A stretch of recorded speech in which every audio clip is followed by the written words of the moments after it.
If you're a podcast host, listen up, this one's for you. My name is Allie Jackson. I'm the host of Finding Mr. Height, a dating and relationship podcast that I've been doing for 4 years now, sharing my positive and practical approach to dating that's built on my own life experience. And I wanted to share another experience that I've had, my secret behind monetizing my show. It's called Red Circle, and I was just telling my colleague about how much I love their platform. With Red Circle, not only am I getting a seamless hosting experience, but I also love the support I receive in ad sales. It's not just typical ad sales either. It's targeted opportunities based on my show and my life. And the platform is super simple. You just set your preferences and Red Circle matches you with sponsors that align with your show. You can vet every opportunity and their platform gives you great analytics. More recently too, my Red Circle team has brought me opportunities outside of my podcast on social media to really augment the podcast partnerships, bring them full circle. I just can't recommend them enough. If you want to give it a try, go to redcircle.com to get your free trial. That's redcircle.com for a free trial. What's up, Buffalo Fanatics? Josh Allen here. Just wanted to say, go Bills. Buffalo Fanatics, what's going on? It's your man Rev, bringing it to you for another week in another edition of Rated Rev. Brought to you by the Buffalo Fanatics Network, baby. You know I was muted for about 2 seconds, and your boy caught that real quick. I know you guys can hear me. Let me know if you can hear me. I'm not muted no more. Can you guys hear me? Can you guys hear me? No sound? Come on. Come on, baby. Let me know if you guys can hear me. I need to know if you guys can hear me. So give me the thumbs up right real quick if you guys can hear me. Thumbs up, you guys got me? Are we good? Here we go. Let's get it popping, baby. Hey. Welcome, ladies and gentlemen, boys and girls. From wherever you are watching the show. It's your man, Red, bringing it to you one more again. I said one more again, baby. This is the Buffalo Fanatics Network. You guys want me to turn the music down? I'll turn it down for you. I'll turn it down. Here we go. Come on, man. There it is. Is that better for you guys? Let's get it popping, man. I need to know where you guys are watching from. This is a roll call before we get the show started. You know how we do it every single week, every Wednesday night.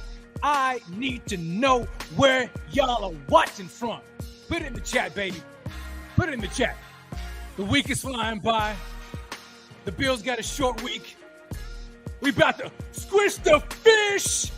It's going down. You already know what it is. Here we go. Randall coming in from Dover, Delaware. What's good, Randall? I got Cass coming in from Hamburg, New York. Connecticut is in the house. Kevin, what's good? Trust the Process is watching all the way from PA, Pennsylvania in the house. Kev Boyo, Rochester, New York. What's good? Here we go. Patrick Kinley all the way from Phoenix, Pennsylvania. Ain't no such thing. Phoenix, Arizona. What's good? Happens to be the place where the Bills are going to be playing the Super Bowl, baby. Come on. Syracuse for my man Doug. I got Vegas in the house. Maurice Anderson. I got Tyler coming in from Lexington, South Carolina. Sweat coming in from Indianapolis. What's good, baby? Sean Adams, Cornell, New York. Where else we got? I've got Benjamin from OP, Jersey in the house. This is about to be another crazy, ridiculous episode of Rated Rev. You guys already know it. And in case you don't know what's going on, I am the host, Rev Rhodes. What's good, Bills Mafia from Orchard Park? Do me this favor, will you? As you guys are entering the broadcast, you're entering the show, I need you to do me a favor. Smash that like button. And after you smash the like, scroll over to the right and hit the subscribe button with the bell notifications on. Why? Because you want to make sure that you're plugged into the Buffalo Fanatics Network all season long. Because this is about to be an epic season. An epic season for your Buffalo Bills, baby. We're going all the way. We going all the way. Oh, man. Come on. Trust the process. Amen, brother. Praise God that Jane Jackson walked out of the hospital. Absolutely. 1,000%. 1,000%. We're going to get into that, too. We're going to get into that. But, man, who in here is as excited about this Bills game versus the Dolphins as I am? If you guys are as excited about this game as I am, I need to know. Let me know how excited you are in the chat. And in case y'all don't know, man, look here, the chat goes off. This is where it's at, man. And whenever you tune into the Rated Rev show, this show is interactive. I love interacting with you all, the fans, because at the end of the day, though I have a mic and a camera in my face, I am just a fan, just like you. So this show is fan-driven, you know what I'm saying? Fan-driven. Oh, hold up. Speaking of fan-driven, I've got to, look, we have to address a little something, okay? Because you know what? We're family, right? This is Bills Mafia. And you know when family members are struggling a little bit, it's our job, right, to make sure that we bring them in tight, right, and encourage them. Let them know it's going to be all right. Let them know it's going to be good, right? So this is what I need everybody that's watching right now to do this for Jay. Jay comes in and Jay says, yo, I'm a little nervous, Rev. Look, Jay, it's all good, man. It's all good. There ain't nothing to be nervous about. Nothing to be nervous about. You know, you saw the title of the show. Did you see the title? This is what the title of the show is, in case you didn't catch the thumbnail. Why the Bills should not feel threatened one bit, baby. Come on. Don't feel threatened. Don't feel threatened. No need to be nervous. We got you. It's going to be all right. It's going to be all right. Trust and believe it's going to be all right. Okay? You saw what we did to the Rams, defending Super Bowl champions, smashed that, you know what? Titans came in Monday night thinking they're going to run all over us. We beat the brakes off of them. Beat them up like nobody's business. So you ain't got nothing to worry about. But we're going to talk about it here, okay? We're going to talk about it. But you know what else we're going to talk about? We're going to talk about my man Bobby Glean coming through already with the super chat. Bobby Glean, I appreciate you, man. He says, yo, Fins versus the Bills reminds me of your little brother trying to eat at the grown folks' table. Oh! Bobby Glean with the heat. Look, y'all already know what that is, right? You ever had a little brother trying to eat the grown folks' table and you're looking at him like, yo, this grown folks' business. What you doing here? What you know, you need to go get your food, get out the table, go back upstairs in your room, get your coloring book, and keep yourself occupied. It's grown folks talking right now. It's grown folks' business. You're too young for that. That's what this is going to be like. This is what it's going to be. I don't want to get too far ahead of myself. Bobby, you get me excited. But trust me, it's going to be good. It's going to be good, ladies and gentlemen. It is going to be good. My man Fireball comes through. Yo, all gas, no brakes. Let's get it. That's what I'm talking about, man. This is all gas, no brakes. Have you guys noticed that already? Have you all noticed that already? With the Bills so far, two games into the season already, and this Bills team is all gas, no brakes. Like they're not letting off. Well, they kind of let off a little bit on Monday night, but the game was way out of hand. 41-7. They were just chilling. They were coasting. There was no way in the world the Titans are going to score on us. So Josh Allen was on the sideline with his cap on, doing this number right here, while Case Keenum and the second string team was on the field because the Titans couldn't do anything. So I guess you could say that they let off the gas, but there was really no need to put on the gas anyway. The Titans couldn't catch up regardless. We're so far ahead, there was nothing that could be done. It was just that bad of a beatdown. But we ain't playing. We ain't playing this year. We are not playing this year. And my man Pierre said it before. We're catching bodies this year. We're catching bodies, man. Josh Allen and the Buffalo Bills are coming this season with a whole lot of receipts. You know what I'm saying? And they are coming with a different type of a mindset. They don't want to they're not content with just winning. They're not content with just winning. You hear me? No. They want to break you down. They want to crush your soul. Y'all hear that? I'm getting a little too excited. They want to break them all the way down. And that's what's different with this team. There's a whole bunch of dogs on this squad this year, baby. And they ain't playing one bit. So you should not be threatened one bit by the Miami Dolphins. Ugh. Come on, I don't care who they got. They got talent, get it. But they ain't Josh Allen talent. They ain't Buffalo Bills talent. And we're going to find out real quick. I ain't scared to put my neck on the line. I ain't scared about it. Not one bit. Not one bit. It's like Abby says, Abby, let them know, Abby. Y'all see it. Let them know, Abby. Blowing everyone out the water. Everyone out, blowing them all out. Abby, I appreciate that because that is exactly what it's going to be like all season long. So we have to get ready. We have to get used to it, Mafia. We ain't the same Bills. This ain't the same Bills as before. You ain't got nothing to be worried about.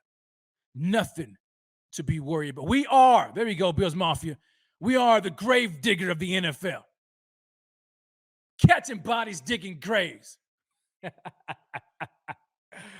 Oh, man, y'all got me fired up, man. Y'all got me fired up. You got me all the way fired up. But that's a good thing. That is a good thing. And we're going to talk about a whole lot tonight. So the main topic of the show, you already know what we're talking. I'm talking about, the Bills do not need to feel threatened about with one bit with the Dolphins at all. Okay, but we're gonna push that aside just a little bit because you know what else we got, man? We got it. We're only a few days removed, man. A few days removed of that Tennessee butt kicking. They got a taste of some Nashville hot, all right. They got beat all the way up and down the field, left and right.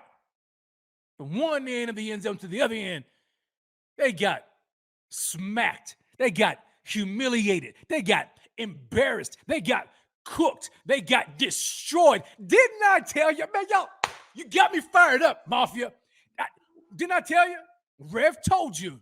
I told you last week. That's why you got to listen to your preacher, okay? Listen to you. I told you last week what was going to happen. Didn't I say that? I said the Bills are going to destroy the Titans. They weren't just going to beat them. They were going to destroy the Titans. And I think I put out a score prediction of like 42-17. And I was being very generous with the Titans because I felt like, okay, maybe they'll score a couple of times, right? And a field goal. I mean, I give them that. The 41-7. But you know who was spot on?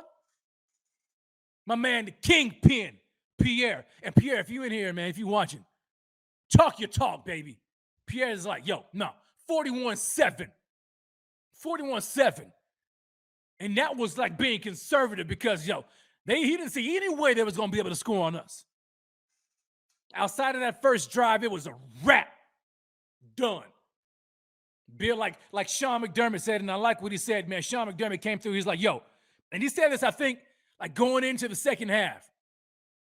One of the sideline reporters or somebody was talking to him, was like, coach, blah, blah, what do you think about this, whatever. And Sean was like, we just got to settle down. We have to settle down a little bit. And boy, did they settle down or what? The Bills settled all the way down, got real comfortable, got good and comfortable, and started to put the beat down on them. Oh, my gosh. Joby says, I said 42-10 on overdue Bills. Hey, man, well, you were right there. You were right there. Right there, man. Doug says, you speak the truth, Rev. Amen, baby. Amen, brother. Hey. Trust process comes in and says, don't play yourself. I told y'all. You going to make me do it. Trust. You going to make me do it. Where's it at? Where? Don't play. Didn't I say it? Don't play yourself. Don't play. I try to tell them. Tennessee Titans Weekly came in, right? They were like with that little eyeballs looking like what you gonna look at? Like looking at what? What do you think you're gonna do? You ain't gonna do nothing. But they came in trying to be slick, right? Titans fans talking all kinds of head. All that yakety yak. But they ain't talking back. They ain't talking back now, man. Where they at? Where they at? Where they at? I ain't heard they quiet as a church mouse. I ain't heard nothing. I ain't heard nothing out of them. Nothing. They got beat down, man. That was an epic beat down. And to think that they put up this many points on them without Gabe Davis. And they shut down Derrick Henry. Where's your king now? Shut him down. Is this your king? Shut him all the way down. All the way down. Without Ed Oliver. Without Tim Settle. This team is different, ladies and gentlemen. If you have not recognized it by now, this team is different. And my man Mario comes in. Mario, man, hey, I feel for you, brother. Yo, he says, my wife is a Titans fan. Won't even talk to me. That's a shame. That's a crying shame. It's going to be all good, Mario. It's going to be all right. She'll get over it. She'll get over it. Yeah, RJ, without Oliver and Settle. Absolutely, man. We did this without Oliver and Settle. 25 yards for Henry. The one they call the king.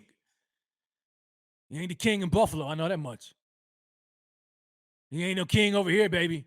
There's only one king. There's only one king in Buffalo, and that's Josh Allen. You better recognize this ain't your kingdom, King Henry, Prince Henry. What your name should be. You know what I'm saying? Shoot. Humpty Dumpty ran into a brick wall is what happened. And they couldn't put them back together. They couldn't, the Titans horsemen, the Kingsmen, they couldn't put them back together again. They sure couldn't. They were trying, but they couldn't put them together. You know when I knew the game was over? I'll tell you when I knew the game was officially over. I knew the game was officially over when I saw the Tennessee Titans come out in the spread offense. When that happened, I knew, it's a wrap. Game over. They trying to play catch up. And we know they can't throw the ball. When that happened, it was over with. I was like, game over. Game over. It's a wrap. We had such a lead. We forced them to be one-dimensional. I mean, they already are one-dimensional, right, with Henry. But when you shut that down and you get up on them by a couple of scores, and they came out in that spread, empty backfield look, I was like, oh, yeah, it's over. It's over. It's over. It's over. Why? Like DJ says, because we built different. We built different, man. Come on now. Look. Build different. Build all the way different. Build all the way. Rafael Lopez. What's good from Mexico City? ¿Qué pasó, hombre? Viva los Bills, baby. Viva los Bills. Abby comes in again. Abby, we've yet to see them at full strength too. We can only go further. Only go further. So true. So true. This team is different, y'all. This team is different. I don't know what else to tell y'all. This team is so different. And you know what else? You know what else about this team?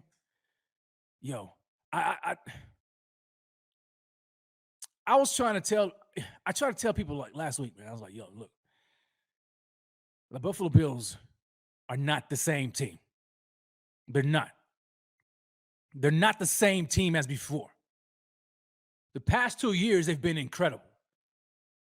Right? 2 years ago, they made it to the AFC Championship game. And we knew that team wasn't quite ready yet. And they made it all the way to the AFC Championship game. Then last year, they were better as far as talent is concerned, right? Josh Allen improved. The rest of the team improved. But they had some issues around the middle of the season or whatever. You know what I'm saying? They weren't able to secure the number one seed. But in the playoffs, they played a whole lot better. And they came up this short to the Chiefs, but we knew that team was better. And then now this year, they add so much talent, revamp the entire defensive line, add some key pieces across the O-line, bring in Von Miller and the rest of the squad. And the team looks different, all the way different. They not the same no more.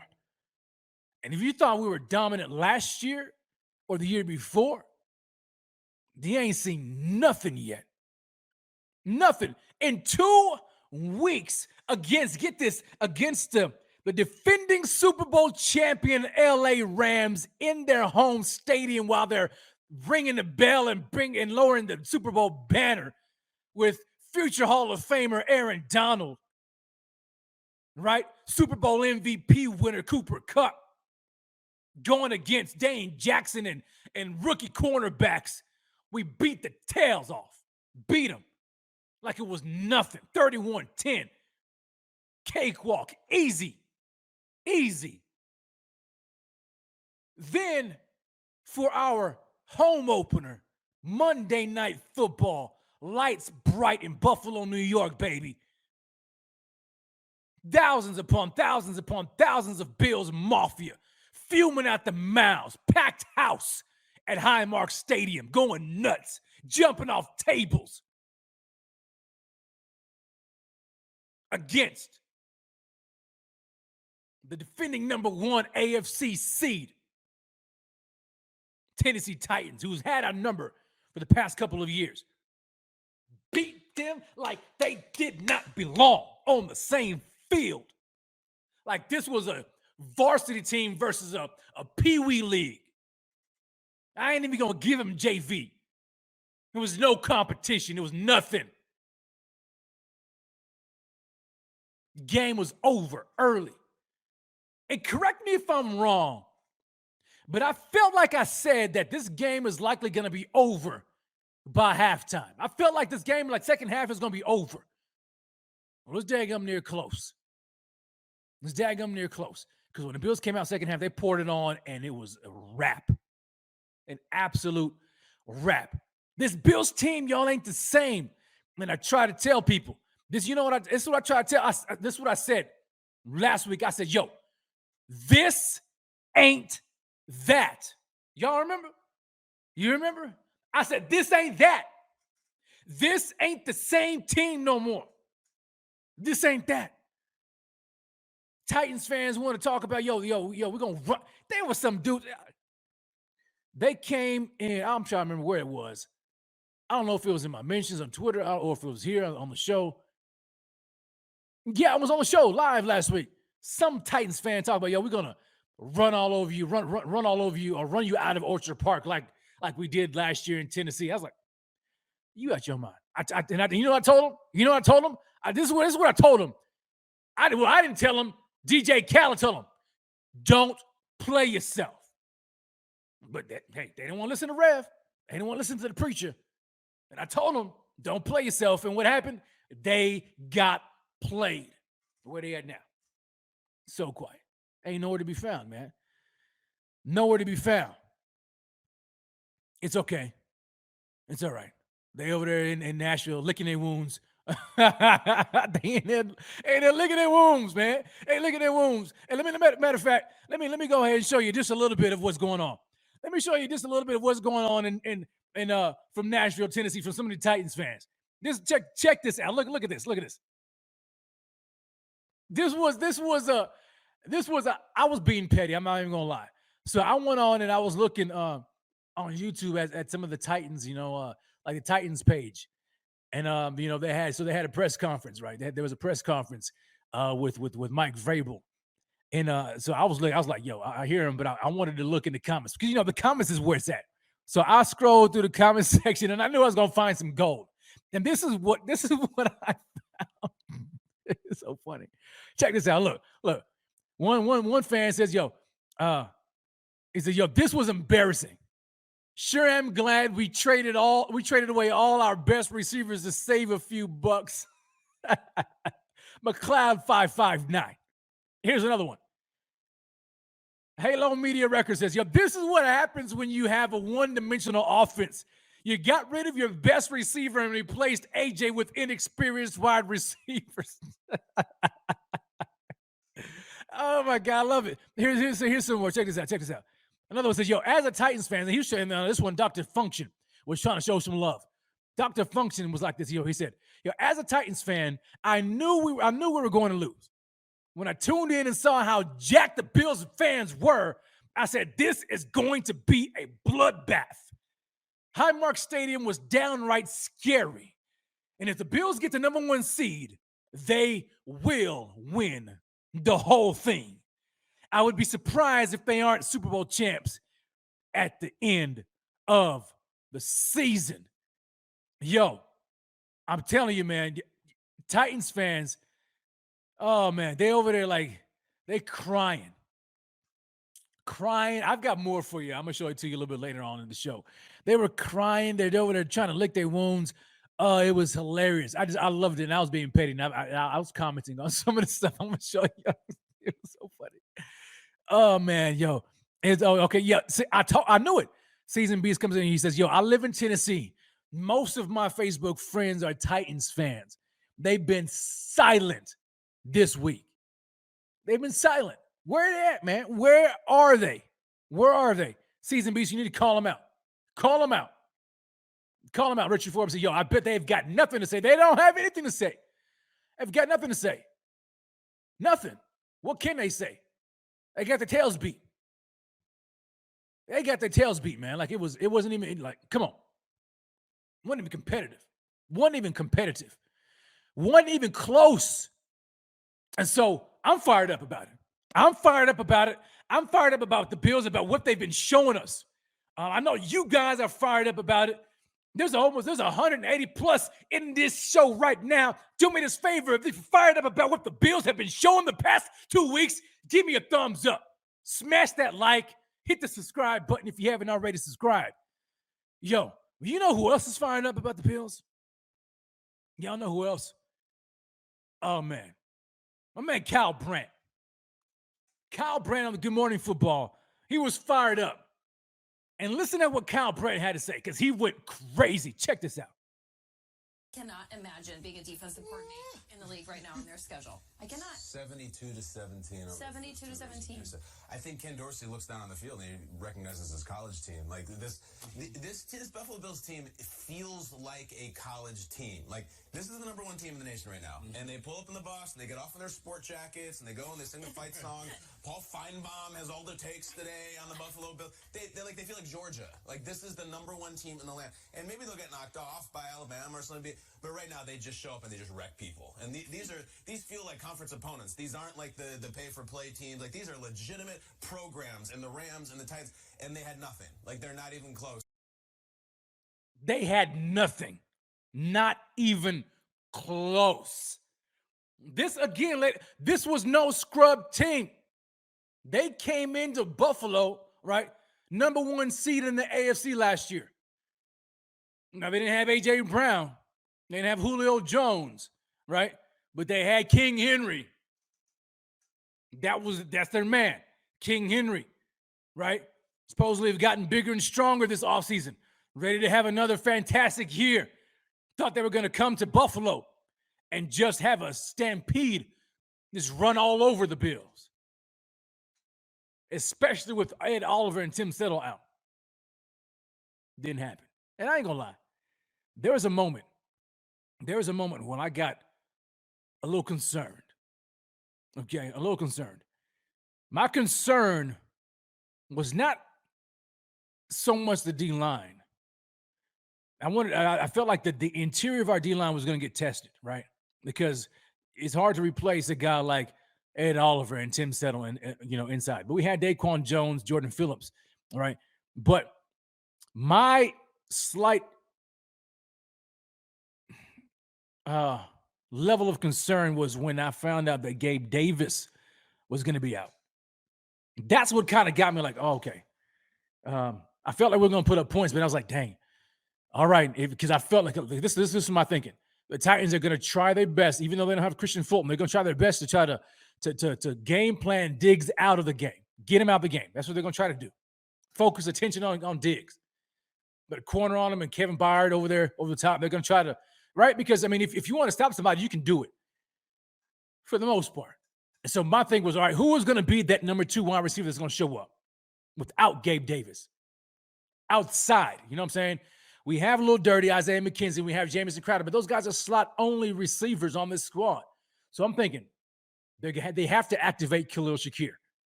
The rookie is going to get some playing time. He has to show up, right? And then Jake Kumaro. But still, I'm like, man, these guys they're not Gabe. So I was concerned with the number 2 option outside. Not going to lie. But man, did they just erase all concern for me. Without Gabe Davis, they put up 41 points like it was nothing.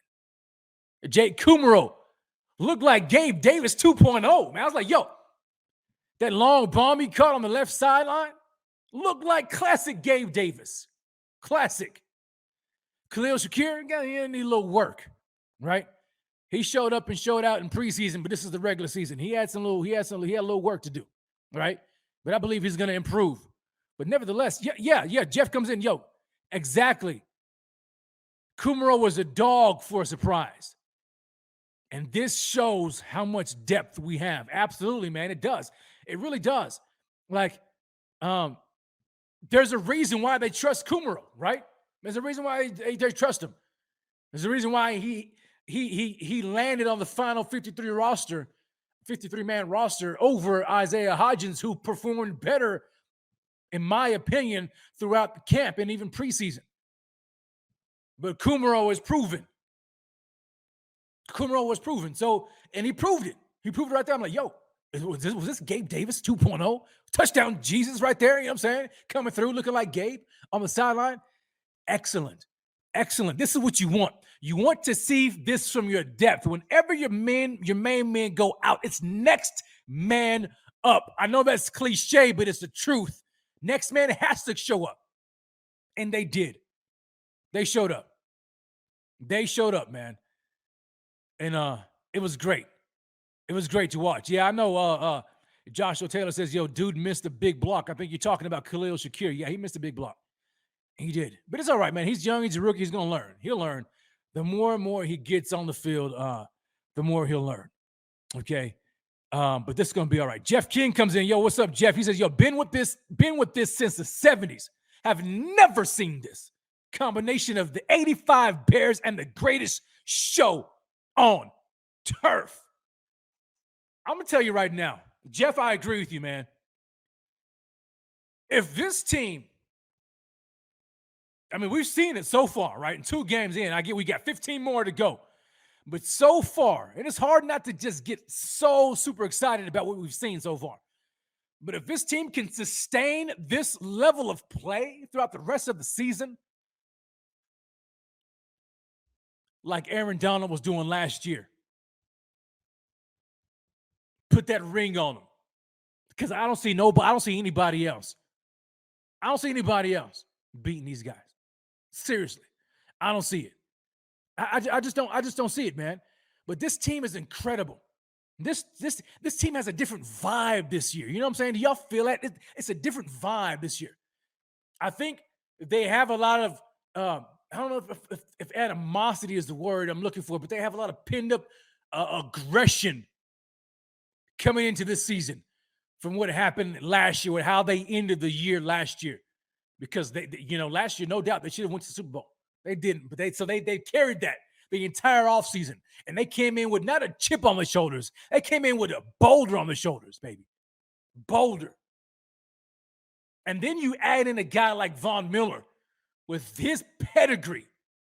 Future first ballot Hall of Famer, no doubt. 2-time Super Bowl champion Von Miller.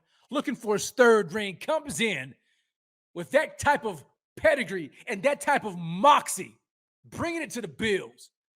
And you can see the level of intensity, the level of this team has just been amplified. A whole nother level. This team is different. This team is different. But not only are they different, man? Yo, this team is fun to watch. Are they not? Like, how can you not? Like, I'm ready to watch some more Bills. Like, I can't get enough. I can't. It's like I'm addicted. I don't know what they put. You know what I'm saying, in that team, baby. They got something that's got your boy addicted. I'm a straight fiend. I ain't gonna lie. I'm a straight fiend for the Bills. But it's one thing for us as fans to say, yo, this team is fun to watch. This team is exciting, right? It's one thing to see a national media to talk about how exciting this team is to watch. But it's a whole nother thing when your head coach talks about it. Check out what Sean McDermott said after the game. That last throw that Josh made and to Steph, and I'm just saying, go get it, man, go get it, and he got it. It was fun to watch. I mean, that was awesome. You see that right there? You see Sean? Sean is normally pretty stoic, right? He's normally that stoic guy. He doesn't really want to give a whole lot of compliments. It's early. He's Mr. Cliche. You know what I'm saying? Trust the process. We got a whole lot of football left to play. You know, respect. You know, and all that kind of stuff. He said, he came out. He couldn't help himself. He was like, yo, I was telling that play right there, the Diggs. I was just telling him, man, go get it, man, go get it. And boy, he went out and got it. It's fun to watch. When your head coach talks about having fun, it was fun. When he can sit down on the sideline and just have a ball, just enjoying himself because of how fun his football team is, you know that this team is different, man. You know it's different. It's completely different, man. It is completely different. And I just can't get enough of them. I really can't. I am just excited about it. I am just through the roof about the Buffalo Bills, man. About the Bills. And as we move on in the show, trust me, we're going to talk about the Dolphins. We're going to talk about the Dolphins, man. But I can't get enough of what we just witnessed. I can't get enough, man. I can't get enough of it. And we have to do just a quick recap, man. A quick recap of that game. And what I need to know from you all, for everybody in here who's watching, everybody, I want to know, what was your key play? What was your key play when you were tuning in Monday night and you saw the Bills put the epic beat down on the Titans? What was, in your opinion, the key play of the game? What was it? What was it? I will tell you mine. Here's my key play. Here's my key play right here. And I think I'm going to show it to you. Yeah, I'm going to show it to you. But the key play for me, let me set it up a little bit. The key play for me was the first Allen to Diggs touchdown. Okay, remember that? The Bills were, it was 4th and 1 on the Titans 4-yard line with about 1 minute and 7 seconds left in the second quarter. This is the play. This was it. Hold on a second. Yeah, here we go. This was it. Check this out. 4th down and 1. Fake to Moss. Allen wants to throw across his body. Stephon Diggs for the touchdown. The easiest touchdown catch he'll ever make.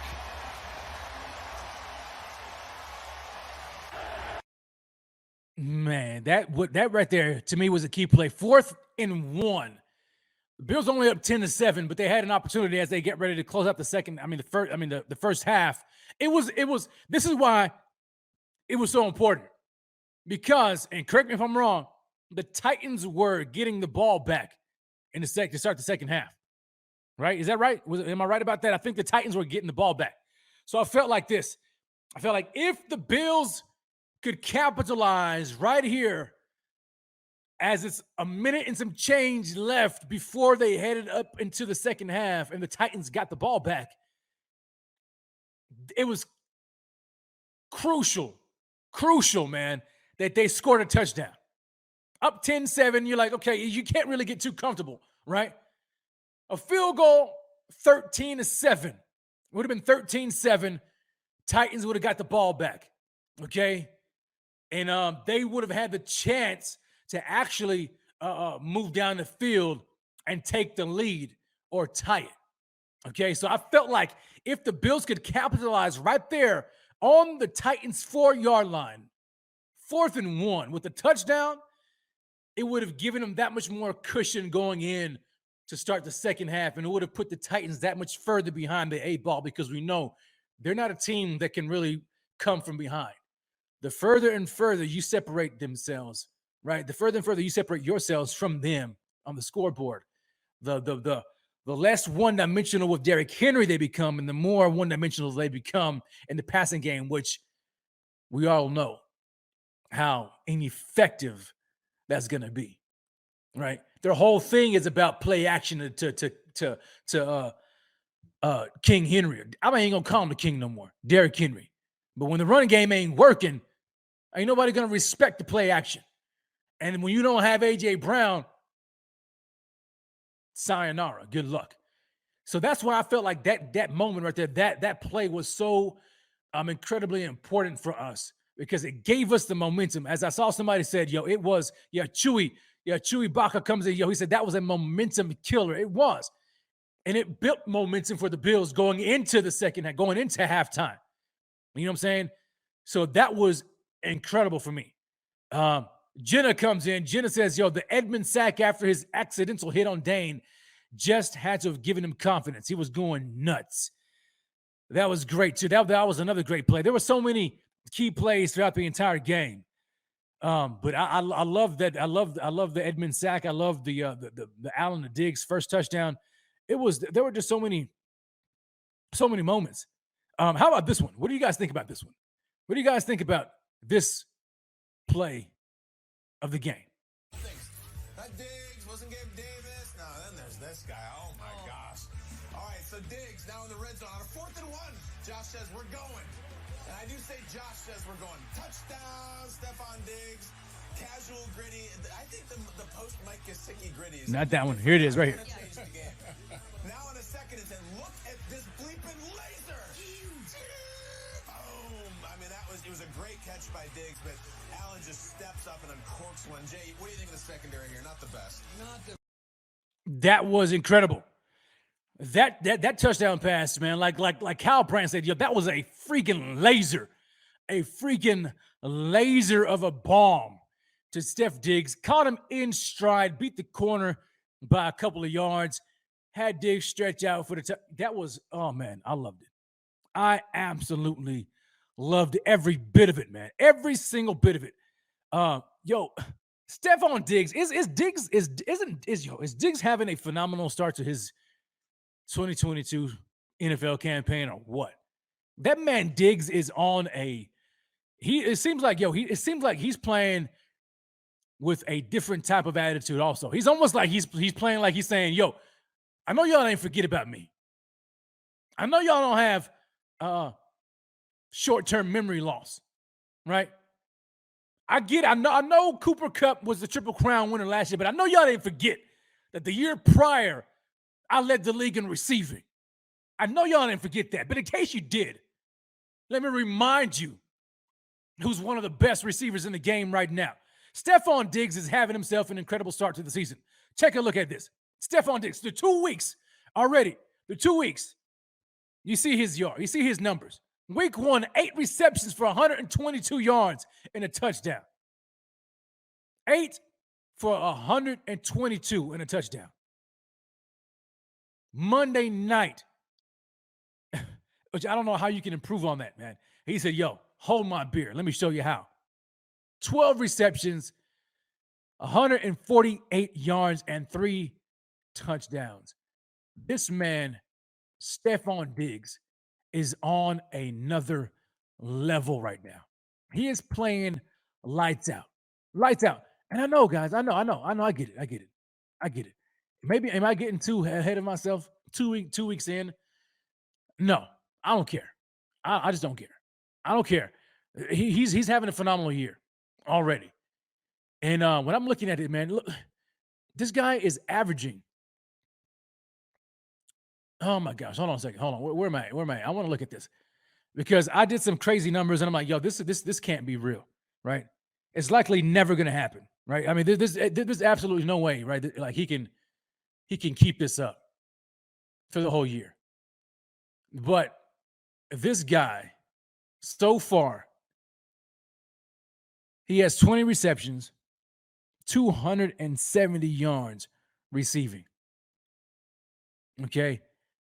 Averaging 13 and a half yards per reception. Just ridiculous numbers, right?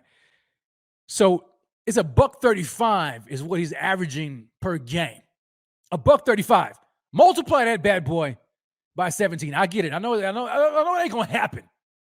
But multiply that by, if we're just doing averages, multiply that by 17. $135 times 17 games in the regular season. Y'all tell me what that is. I already got it pulled up.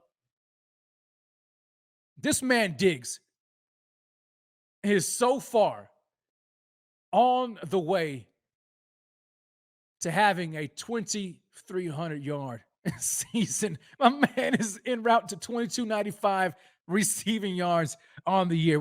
I know that's lofty, right? I know he can't possibly sustain that for an entire 17 game season, or can he? I feel like this year, I'm not going to say that's what's going to happen, but this is going to be a record-breaking season by the Buffalo Bills all year long. All year long. We're seeing it already. So I wouldn't necessarily count anything out. I wouldn't necessarily count it out. But my man Diggs is off to a ridiculous season. Jenna Carlson says, 20 receptions going into week 3 is nuts. It really is. It really is. This guy is, he and Josh, the connection for them two, man, it seems like it just gets better and better every single year, right? Every single year, they just continue to get better. Year after year after year, they just improve. And I think that for Diggs, there's really no stopping him. There is really no stopping him. He's at the show like, you guys can bring whoever cornerback you want to on line them up in front of me. It doesn't matter who it is. It could be Jalen Ramsey. You know what I'm saying? It could be well, they had some scrubs. Tennessee Titans, I ain't gonna lie. Kevin Byard peeking over the top. It could be him. It could be Xavier Howard. I don't care who it is. I don't care. I'm being petty. I don't care who it is. Diggs is out for blood. He is out for blood. And he is ready to have a fantastic season. And as we close out this Titans recap, I want to know from you all, give me a player spotlight on offense and defense. Give me a player spotlight. Who do you think stood out on the offense and defensive side of the ball? One player each from both sides of the ball. For me on offense, it's easier, right, to spotlight Allen. It's easy to spotlight Diggs. It's easy for us to do that. But what about somebody who really showed up when they needed to? Huh? I'm tempted to say put the spotlight on Kumaro, but I ain't gonna do it. I appreciate his contributions. But how can you not put the spotlight on Stephon Diggs? How can you not do that? 12 receptions for 148 yards. Look at that again. 12 for 148, 3 touchdowns. And whoever played him on fantasy probably won that game. You know what I'm saying? Whoever had him on his fantasy team won that game by a large margin. It's quite possible. That man right there had a ridiculous game. But then on the defensive side of the ball, on defense, my player spotlight, dang, man, it's hard to pick one of them.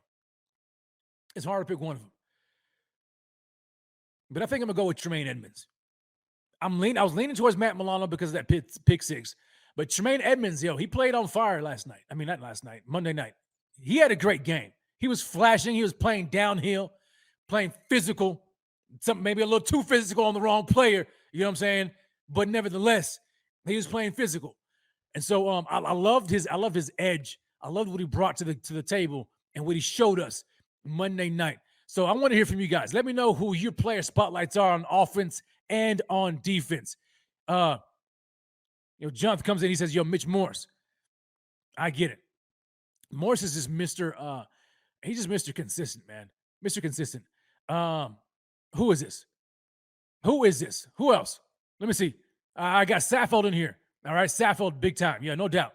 Saffold, man. Hey, didn't we do a number on Jeffrey Simmons? I thought Jeffrey Simmons was going to be able to wreck the game. Like that guy was like, he was one of my from last week. He was one of my keys to big dubs. We had to shut down. We had a key on him. You can't let Jeffrey Simmons wreck the game.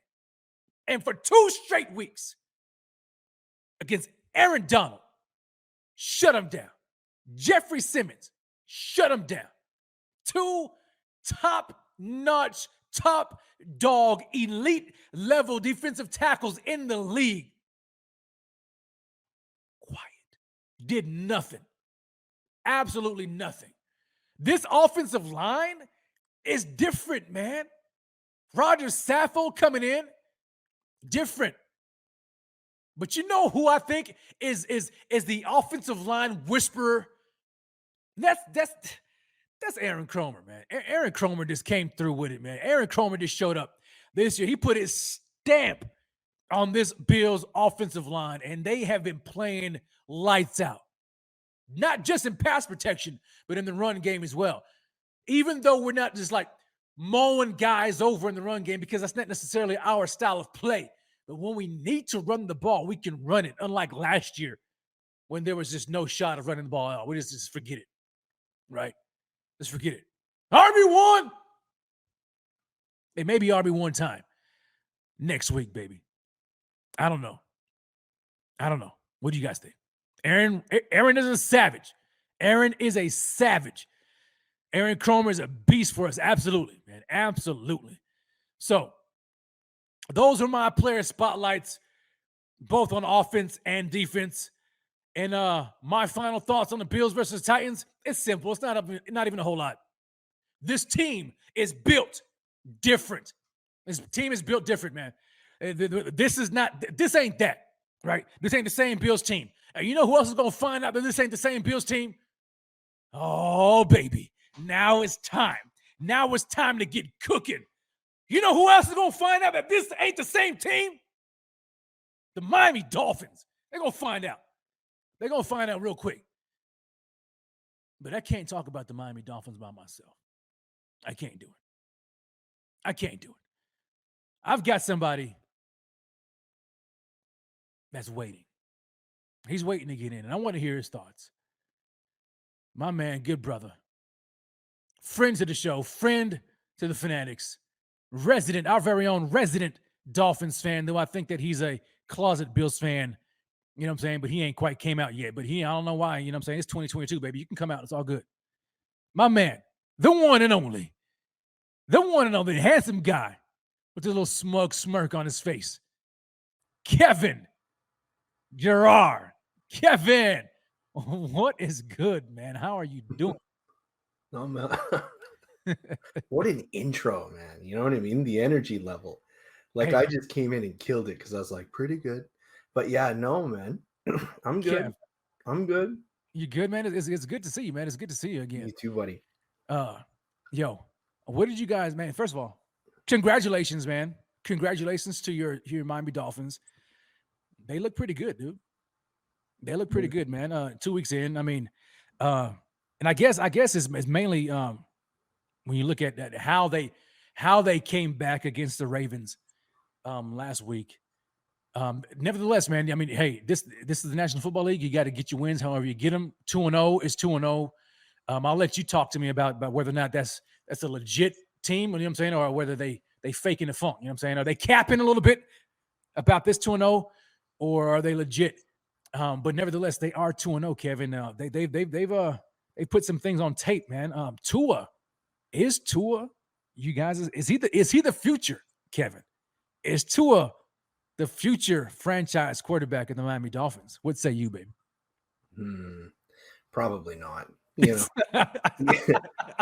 I was like, you're not gonna give him no credit. Come on, Kev. He had a good game. Yeah. I was surprised. I was glad to see your recap actually, because I forgot the Bills played a game this week because every Bills Mafia person's on Twitter right now, not talking about their team, but talking about how undeserving Tua was. It was the worst 470 yards, 6 touchdown game ever played in the NFL. But Well, Kevin, that's true, Kevin. oh Come my on, man. God. All day I made one comment somewhere, and it's a Uh-huh. slippery slope. 62 Bills fans are like, oh, Josh Allen's better. Of course he's better. But Tua had a good game. That's it, So Yeah. at halftime, though, I was ready to string him. I was ready to ship him out.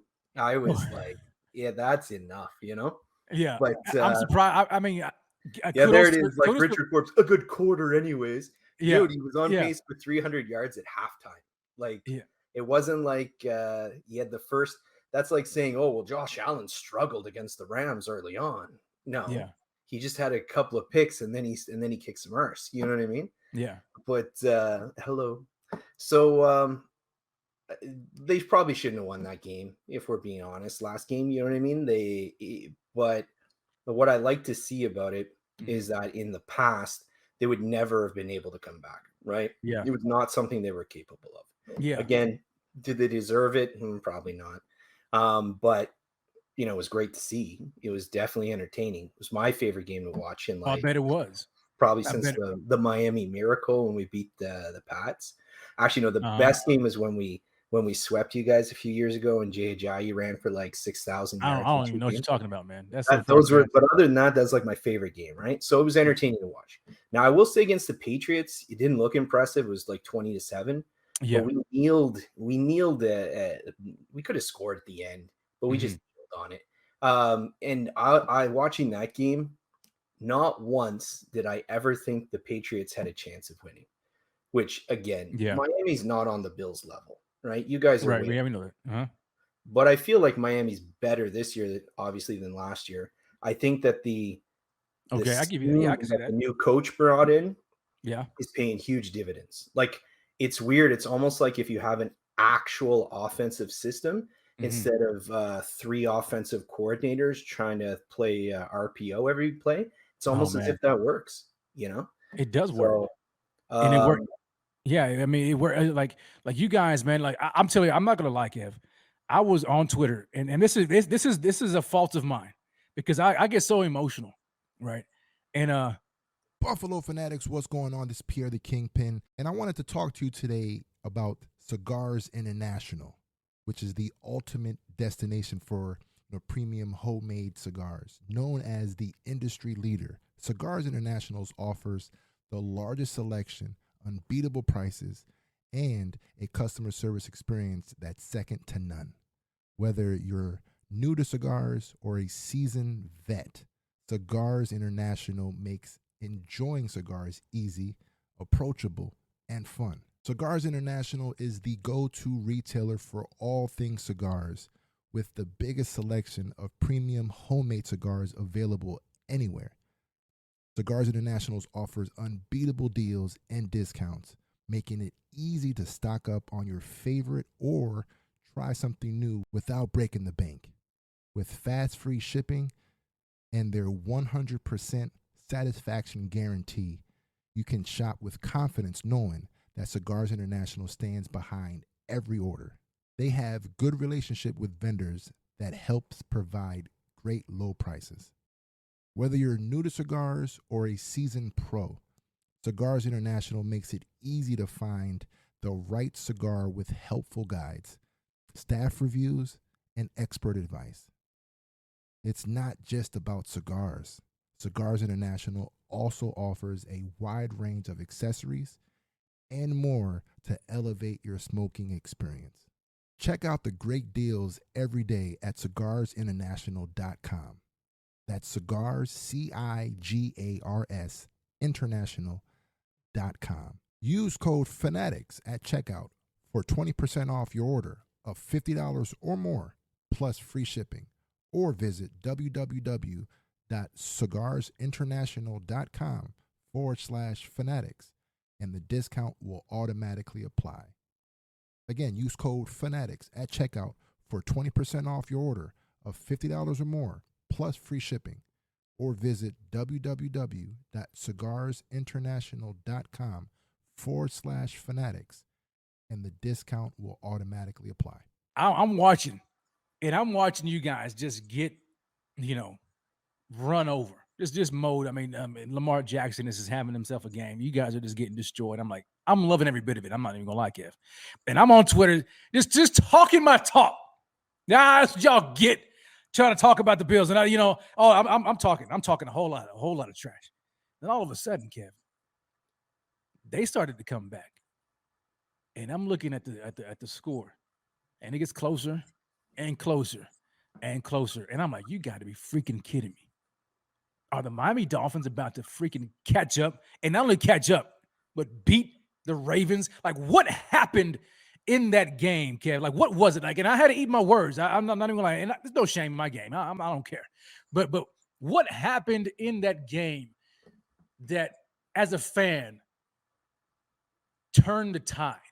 Like, for me, like, it's easy for me. And trust me, I'm like, yo, this was – I'm one of those guys who are like, yo, this was not a Dolphins win. This was a Ravens collapse on defense, But let me step back, and I want to give you a chance to talk about it as a fan, because you know more than I do. So what was it that you saw? I mean, was it legit? Was it the Dolphins actually coming back in the second half and changing some things and really just beating the Ravens, or did the Ravens just collapse? I mean, what was it to you when you saw it? Well, we had no trouble moving the ball against them all game, like none. So it wasn't like we weren't doing anything, and then all of a sudden in the fourth quarter we just started moving. The whole time we were moving the ball, like, easily too. But basically what happened is Tua threw his first interception off of Tyreek's hands, bounces into the safety. Second one was just a terrible play. Like, I don't know what he was doing. I think he thought it was like a cover one, and it was actually cover two. And he was just trying to make, I would assume, just trying to make a play at the end of the half, but it was terrible. Like, it was a terrible decision, right? I was ready to run him out of town. But the running backs looked pretty good. The run block, the offensive line still suspect, which is why when we get to my prediction of the game, it'll go the way it goes. The other than Armstead's worth every penny. He's elite. Yes, like, absolutely. The Bills are smart. They're not going to try Von Miller on him. Just run him around the other side of the formation and pick on whatever scrubs on that side. Because our right tackle is already hurt, so it's the backup right tackle, Greg Little. But anyways, they were. Oh man. Yeah, I know.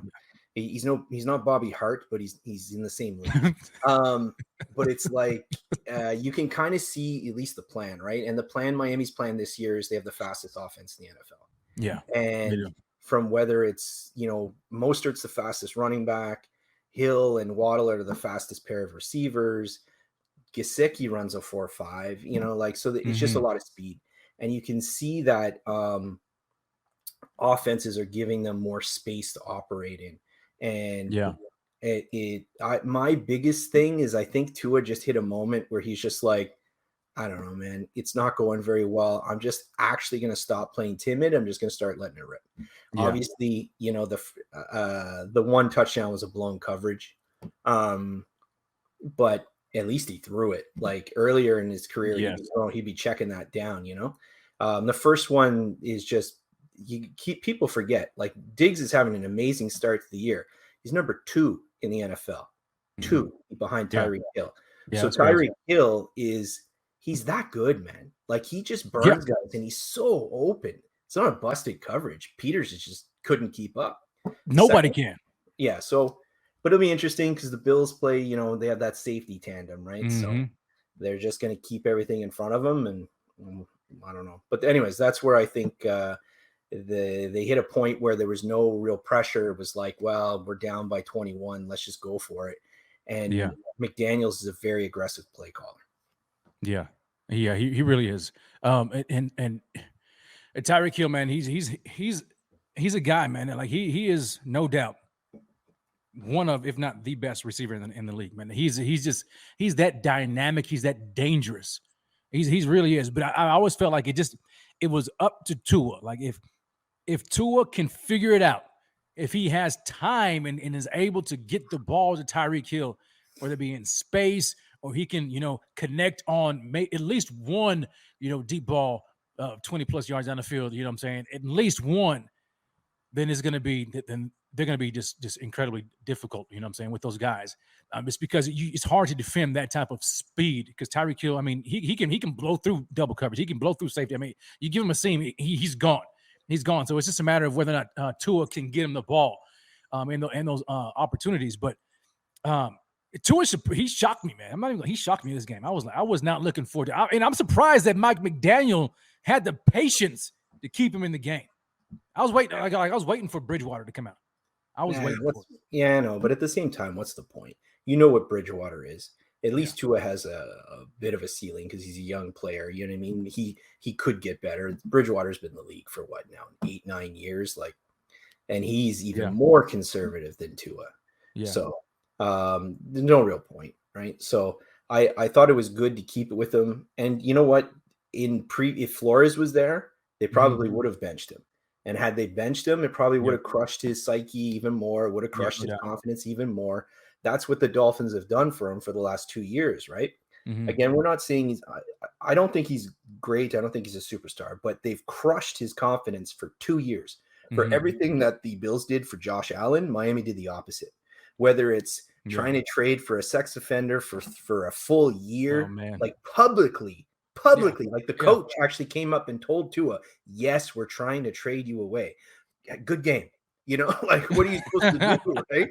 You come back after a career-threatening injury, and they're trying to trade you, right? First it was the sit him down for Ryan Fitzpatrick debacle. If you didn't think he was ready, you shouldn't have put him in, you know? And you shouldn't have put him in with no training camp, no nothing, coming off the hip. You should have sat him the whole year and let Fitzpatrick go the way.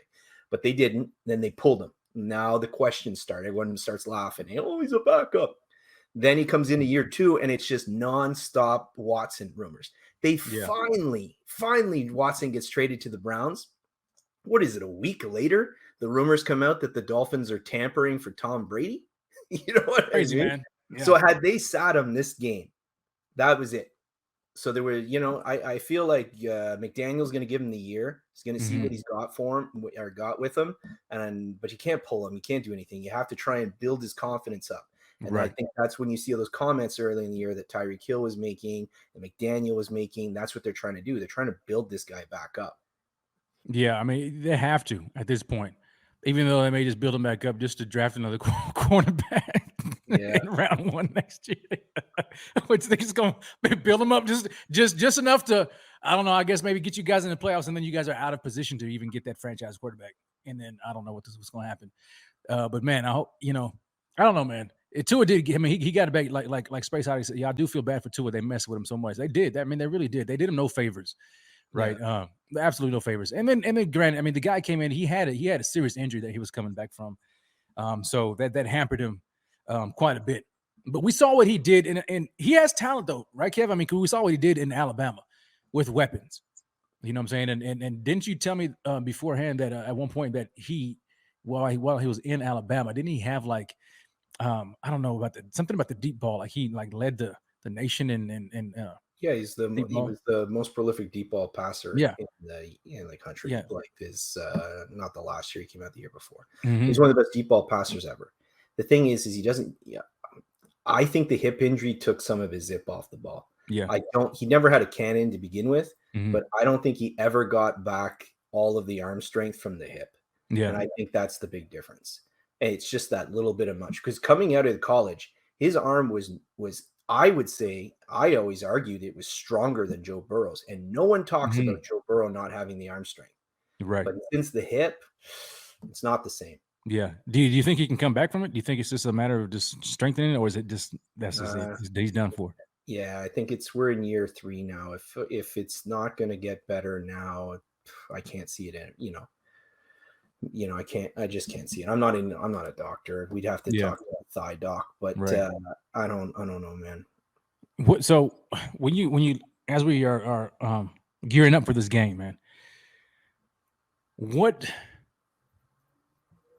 gives you confidence for your Dolphins going against the Bills after what you've seen, the past couple of weeks? What gives you confidence going into this game that the Dolphins can secure this win?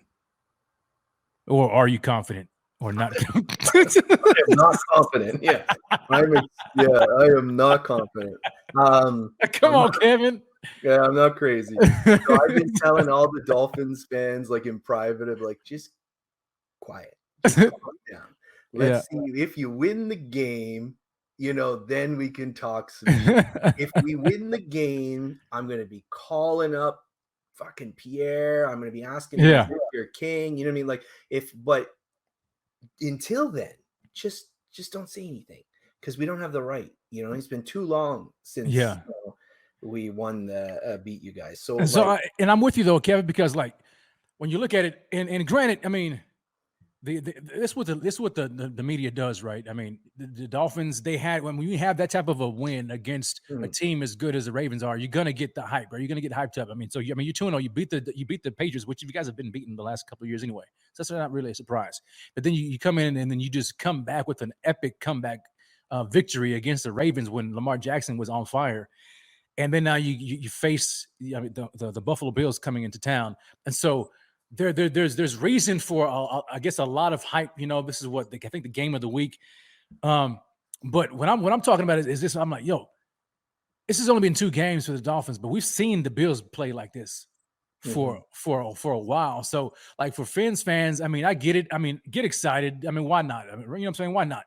But for guys who are just like just running their mouths like, oh, the Bills are gonna, you're not winning the division. The Dolphins are gonna, and all this.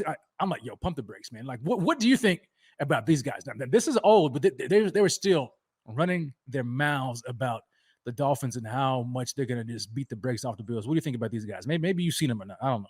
Buffalo is probably favored or tied for favor to come out for the Super Bowl. And that would be a pretty safe bet for them to be in the AFC Championship game. But don't act like you already won it, bro. Don't. And this is what happens. They act like they already win it, and this is where they end up. And they're looking through the Dolphins. And I'm telling you, this is not the year to make that mistake. It's not, because come the final quarter of the season, when you're counting wins and losses, again, you're gonna be looking at, either we're looking at our rear view at you, or that's probably how it's going to be. So that wasn't enough.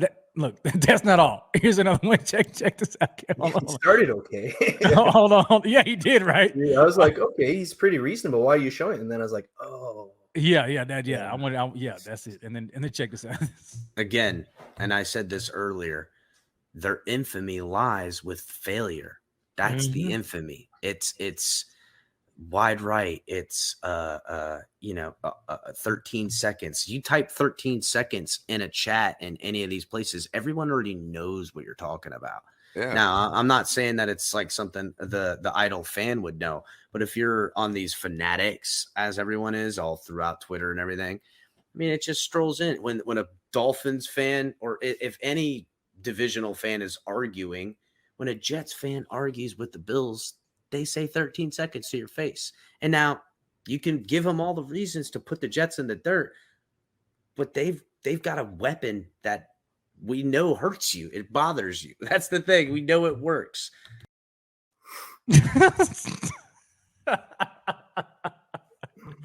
Kevin, that's from your fan base, man. The Fins tailgate. What say you, man? What are your thoughts when you hear that coming out of those guys' mouths? Oh man, yeah, that's the opposite of what I was talking about. Yikes! Like, look, let's be real. You guys, as a fan base, are brutal, absolutely brutal, because you guys are so unbelievably cocky. I've said it many times, and I say this with love. But you grew up getting beat down by the Patriots, and you watched how the Patriots fan act. And we were all like, these guys suck. We hate Patriot fans. You've had a small taste of success. And now you're the Patriots fans again. So no, we're not that bad, Kev. Come on. You are absolutely no way. At least the Patriots had 6 titles. Shit, you won less games last year and didn't go as far in the playoffs. And I heard more this offseason. From who? From Bills fans or from the national media? God. I'm telling you right now. Go on Twitter. No one covers the Miami Dolphins like the Bills Mafia. No one. If Tua breaks wind in the shower, there's a Bills content creator putting a clip up. So, like, let's again. Well, that's what it's about. We gotta entertain people. Yeah, and two are so I'm pooping in the just shower is like entertaining. you guys are cocky. So, but Oh and man. again, the problem is, well, from my perspective, is at least you're the best team in the league. So, and I think comfortably the best team in the league. I think it's you, and then there's a gap, and then it's like Tampa You really think and Tampa's KC, up there right? right Oh, now? I You think think? if they get their stuff together, that's the best wide receiver core maybe I've ever seen. Mm. And that's a dominating defense. So I think if Brady gets his crap together, I think that's a very good team. I think if they get their stuff together, they walk through the NFC Well, because that's why he came back, because the NFC is a cakewalk. yeah, exactly. Yeah, right. So but I mean like Godwin, Evans, Julio, Russell Gage, like it's insane. They were Cole cutting guys. Beasley. Cole Yeah. Beasley. Oh, Is Cole that it? Beasley. Yeah, exactly. Yeah. So, but anyways, I think that you guys are really good. So you guys can talk your stuff. That's why Dolphins fans have to be quiet because we haven't done anything yet. But we've been so boring. Like even when we had some decent years, like we made the playoffs a few years ago, running game and defense. We had that run in the 2000s where we didn't win any championships, but we were always like 12 wins, 11 wins back when we had like the Taylor, Zach Thomas, Sam Madison, all those guys. Yeah. Oh yeah. I remember those guys. Yeah. Ricky Williams years, right? Yeah. Boring, So Yeah. we haven't been able to actually score some points since Dan Marino retired. So some of these guys are running their mouths off because all of a sudden they see a competent offense and they're mistaking it for a great offense. And I have a sneaking suspicion it's not going to go so well come Sunday. Tell them. It's I don't know, man. And maybe Bills fans, maybe we're feeling ourselves a little too much. I don't know, but I can't help myself, Kev, because I just can't. Oh man, you guys are the worst. I love you guys. I just can't help it, man. God, because look, the Bills are a great team right now. I get it. We haven't best team, yeah. we haven't won a Super Bowl. I get it, but that doesn't mean that you can't get excited about how great your team is. No, for sure. But maybe it's because I'm one of the, I don't know, this sounds weird to say, but I guess one of the Dolphins fans that has like the majority of my Twitter people are Bills fans. Yeah. So maybe it just feels worse for me because anytime something happens when they think Dolphins, they think of me and then they drag me through the mud. But, I get shit on like, oh man. So yeah, I take a real beating. Yeah. I keep seeing you guys whining in the comments about how you're injured. Yeah, so are we. Don't line that up. Oh, we're missing our corner. We're missing our corners too. You know what I mean? Who are you guys missing? Xavier Howard Jones is missing. Oh, Jones. Nick Needham might not play. He's our nickel corner, so those guys aren't playing. And Xavier Howard he's not even practicing right now because we got a groin injury. So I think, yeah, and if Howard doesn't play, it's over. You know what I mean? Like it is over. Yeah. So I mean, not that it probably won't matter in the end, but you need Howard if you want to have a shot. So, and then of course missing our right tackle, he's hurt. And then apparently now Teron Armstead is injured. Surprise, So we'll see. But Needham is trash. Needham didn't give up a single touchdown last year. Not one. Yeah. You always love to talk about Teron Armstead. Needham was better in coverage than Teron Armstead was last year. Let's focus right here, Kev. Because Pierre says, "Yo, Kev, you need to get the body bag ready." Yeah, but Pierre's been saying you're going 17-0 for the last 7 years. You know what I mean? So even a broken clock's right twice a year. But this year's different, Kev. This year's different. How's it different? You've been crushing it for 3 years. It's no different. I heard you were like, "This is a different team." I'm like, "Shit, I hope so," because it hasn't gone so well. This team is just better, man. I don't know, it's something different about it, man. The way this mentality, and I think where I think that this team has really just, I guess, gotten over the hump, I guess you can say, is just the defensive line. Yeah, I think that was the main thing. We already knew that Josh Allen and Diggs was lead, but across that defensive line, that D line has been suspect for years now. But when we can shore that up with the interior, with Daquan Jones, if Tim Settle can get back healthy, we got him, and then we brought back Jordan Phillips, who's having a great start to his year as well. Plus, now you look at the edge, and we add Von Miller. So the defensive line just looks visibly different and more dominant this year than it has in years past. And so I think that's what helps us out, because now it's like our defense and our offense can match. Now, granted, we were the number one defense in the league last year, but I mean, come on now, like real fans actually knew that was kind of like, how real was that? You know what I'm saying? Because we had such a cake of a schedule, but our D line was suspect all year last year. Even in the run, we got gashed. We saw it, so it was bad. But this year, I think they shored that up so far. I mean, when you go up against the King, you shut him down to what? Like he didn't even have what 25 yards or something. That was ridiculous. Shut him all the way down. We'll find out going the rest of the year, but I just think that's where it looks a whole lot different. And then we've got speed with these rookie corners, Kev, Kyer Elam and Christian Benford. Mm-hmm. They don't look like rookies to me. They don't. Now, I mean, what do you think about them? I mean, when you look at them, objectively as a Dolphins fan, because Bills fans, we're drinking the Kool-Aid, man. We're drunk on some stuff. So what do you see out of them? When you think about this team makes it easier to play corner, right? That's why I always laugh when it's Trey White over Xavier Howard. When you're in that scheme, it's much easier to play corner, especially when you have the best safety tandem in the league. So I mean, if you put those rookie corners in a scheme like Miami plays, where they're on an island, they got to play a lot of man on man. Maybe it's a different story. I do like Christian Benford's ability. I like his willingness to tackle. Yeah, me too. Like he came and blew up a run play against the Titans. Like I like that. Elam has a bit more physical tools, I think, but Benford's a better player right now. So who knows where he'll end up at the end. I agree with that. Right? I agree. And that's crazy because you got a first round draft pick in Kyer Elam, and then you got the 6th round guy in Benford, but he just came a little bit more polished for the scheme. Whereas Kyer Elam was a man guy trying to convert to playing zone, whereas Benford is already zone ready. So that's why he has an edge so far.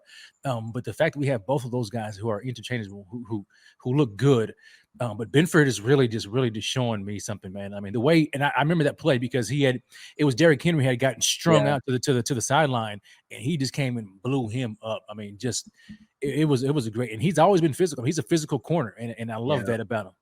Yeah, he just took the tight end, just blew up the tight end right back into the play. It was so I'm not taking anything away. I'm just saying it's a good situation to put rookie corners in, because your defense is predicated on that back two, right? You can't get anything deep on them. So if you can't get anything deep, they always have that security of someone behind them.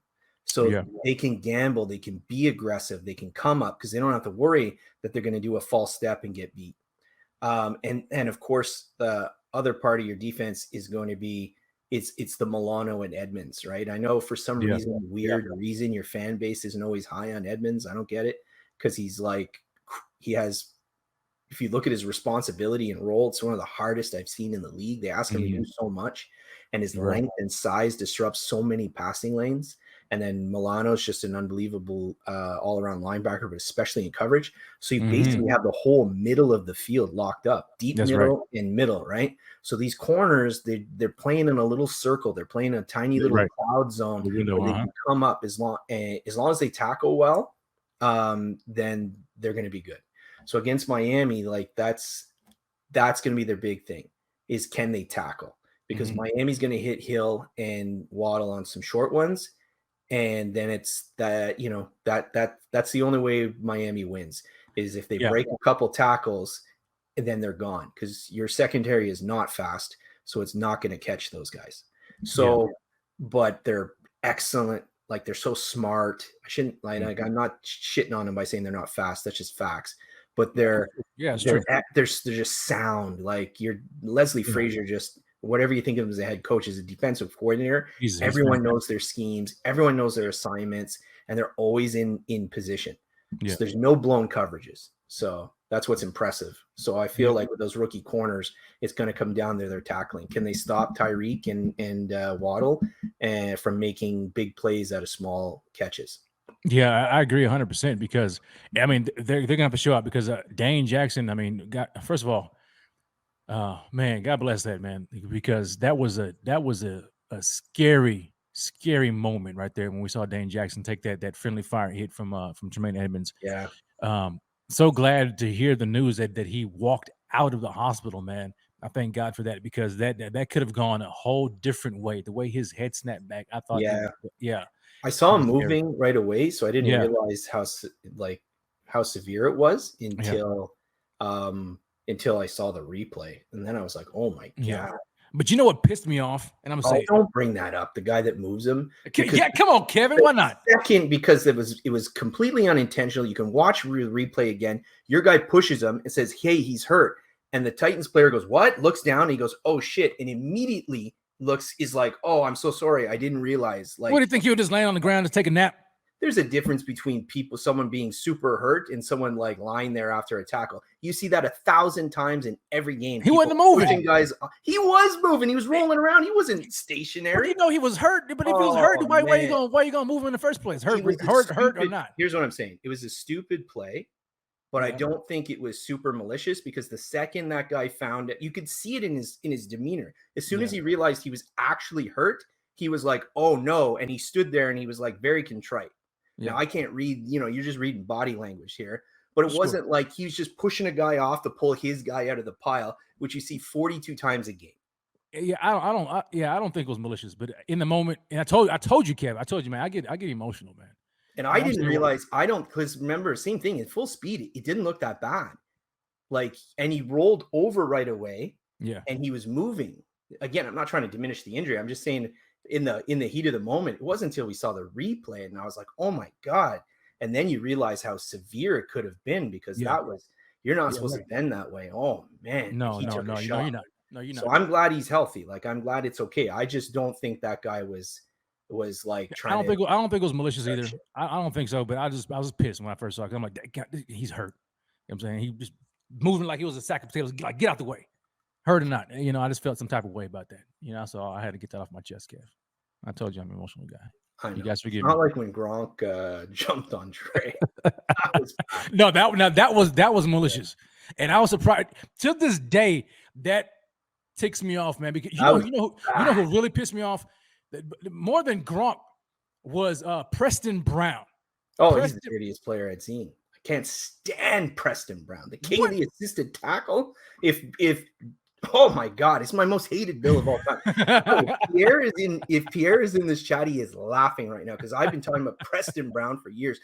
It never makes a play. No one runs over and puts a hand on a guy already going down to get those assisted tackles more than Preston Brown. And celebrate this fact.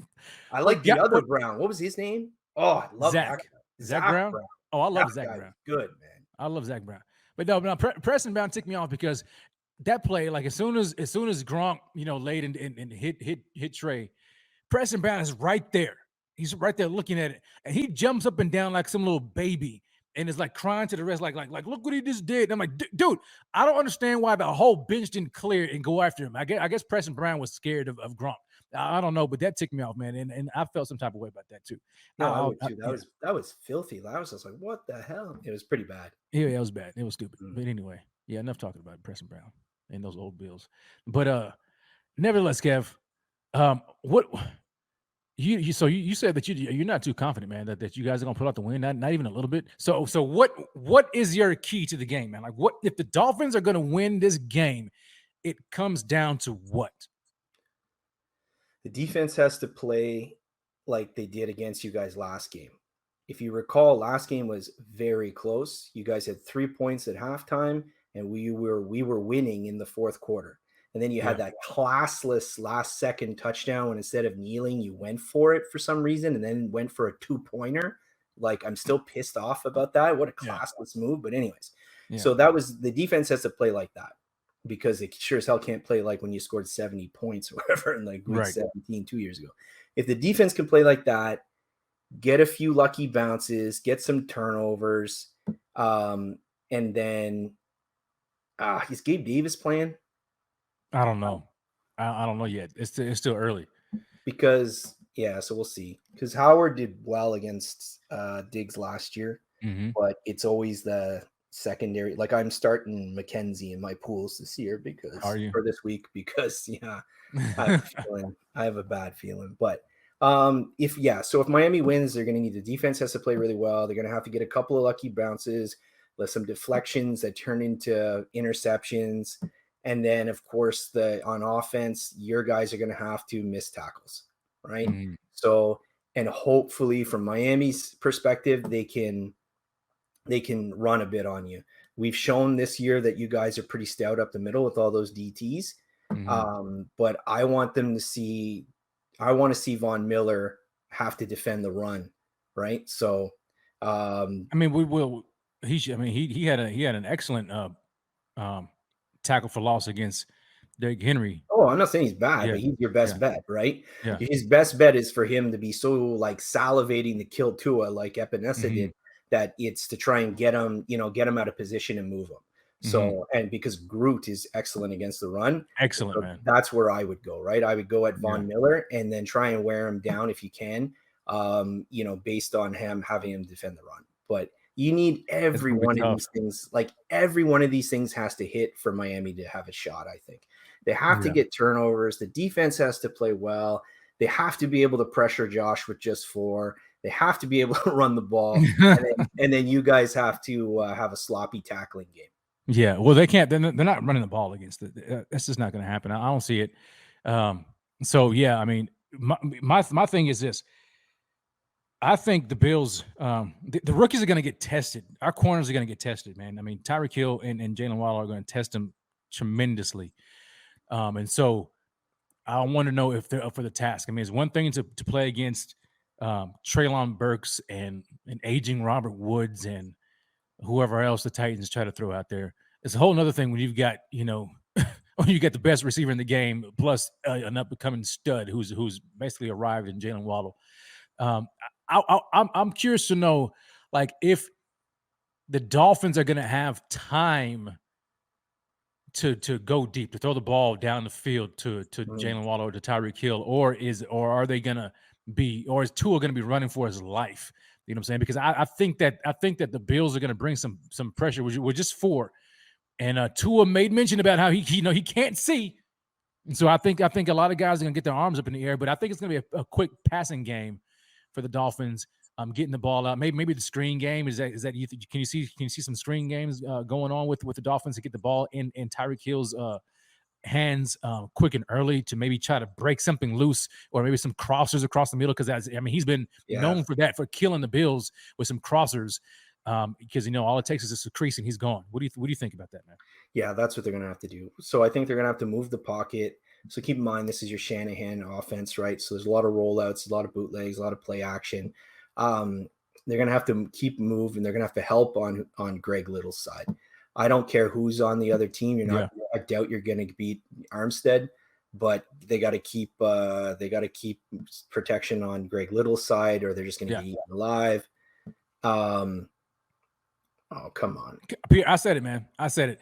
Tyreek, I mean, when you just from a stats, if you look at the stats, Tyreek is number 1, and then you got Diggs.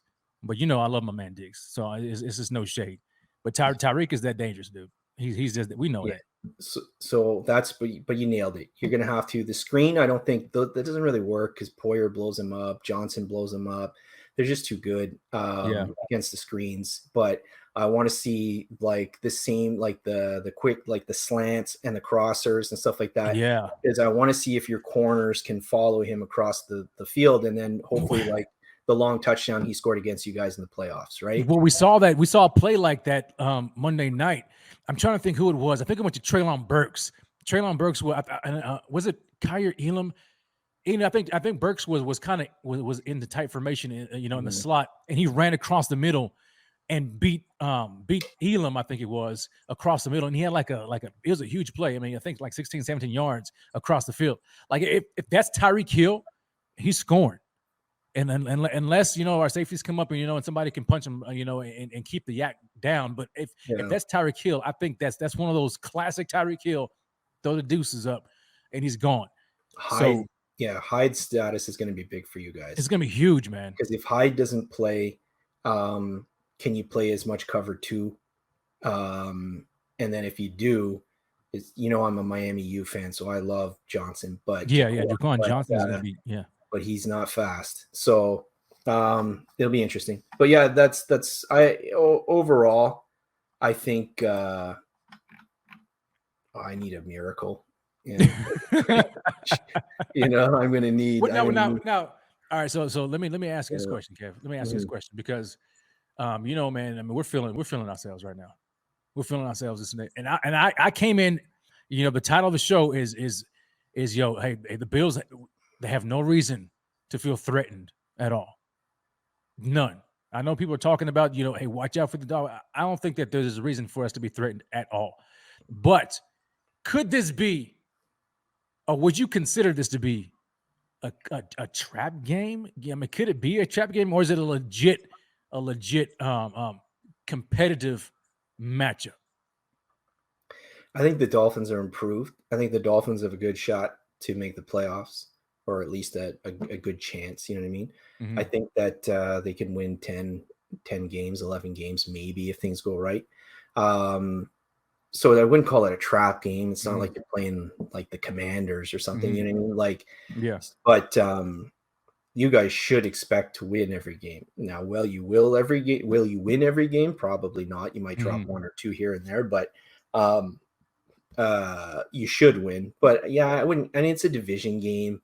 Yeah. You know what I mean? It's tough to not get up for that. But hopefully you're so cocky because you've beaten us 7,000 times in a row. Hopefully, they underestimate them a little bit. So he didn't actually say that.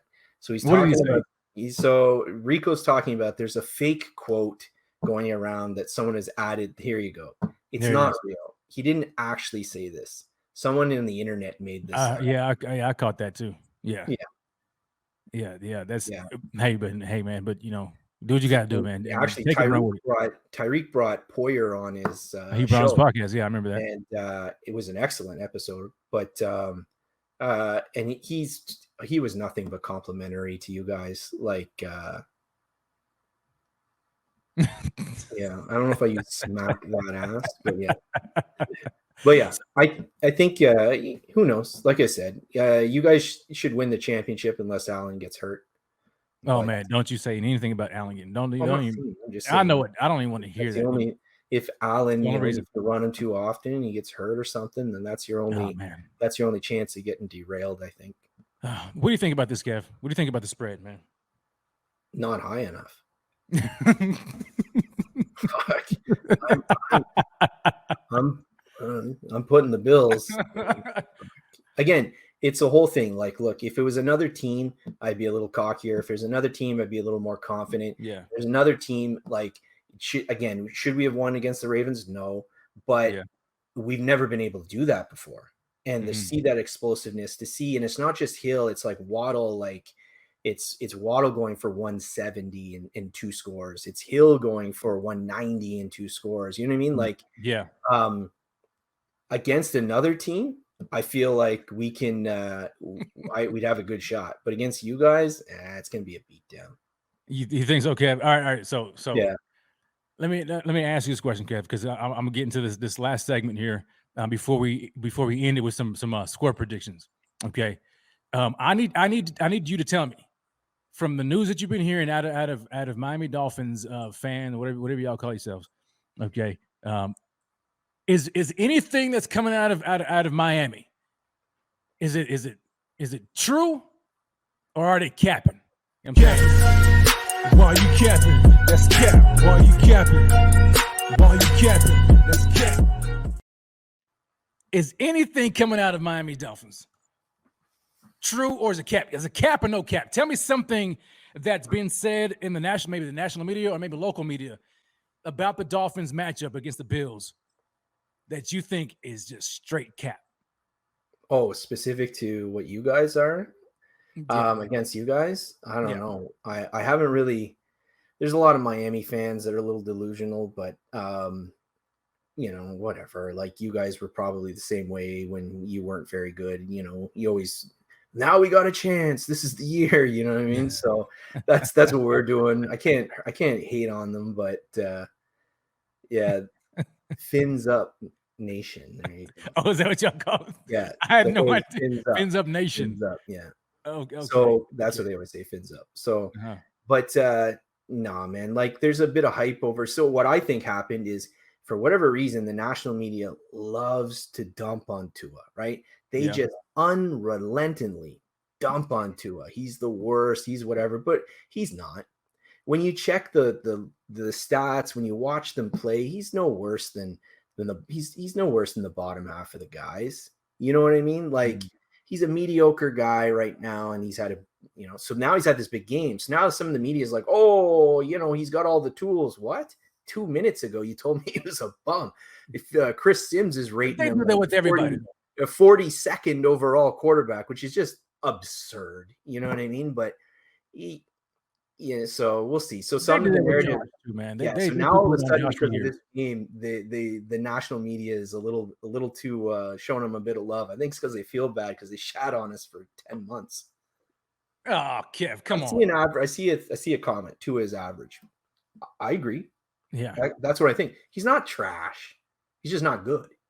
You know what I mean? So if you look at the wins, which wins aren't a quarterback stat, but I mean he's turnovers and his touchdown interception ratio, his stats. Like I don't understand how anyone can watch a full season of Tua, a full season of Mac Jones, and tell me Tua's trash and Mac Jones is going to be a great player when their stats are almost identical.